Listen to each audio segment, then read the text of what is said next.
afterwards, I say, hey, coach, let me talk to you for a second. He's like, yeah, how are you feeling? Your legs good, arm good, you ready to play? I was like, yeah, I'm feeling good, but hey, you know the verse I wear in my eyes? He's like, yeah, Philippians 4:13, I can do all things through Christ who strengthens me. I love it. I was like, well, I'm going to change that tomorrow night. What? What are you talking about? You can't change the verse. Philippians 4:13 got us here. And I was like, no, it didn't actually get us here.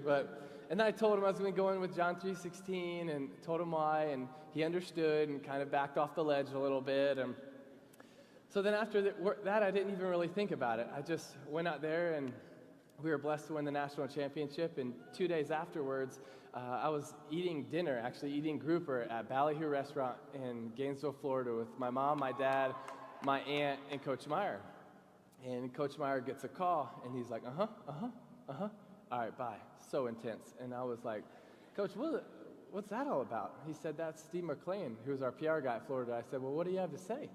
He said, Tim, he just told me that during the game, 94 million people Googled John 3:16.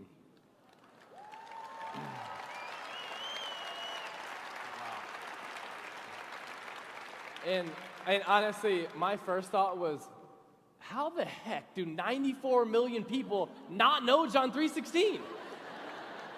It is literally called #Sunday School. It's like the first thing you hear. You walk in and John 3:16, we love you. But I was sitting in that restaurant, and I was just so humbled at how big the God that we serve really is. You know, a few months earlier, I put Philippians 4:13 on my eyes because maybe someone with binoculars would look through the face mask and see a Bible verse and be encouraged or look it up. But you never know what God can do with something when you just step out with a little courage or a little boldness, and it doesn't mean you have needs to be crazy. It just means you need to be a little different. And I just put that verse under my eyes, and then God turned it into John 3:16, and all of a sudden 94 million people Googled it, and it's on the cover of Sports Illustrated and all these other magazines, and it's literally all you see is John 3:16. It's what stands out, and that game just happened to be January 8th of 2009.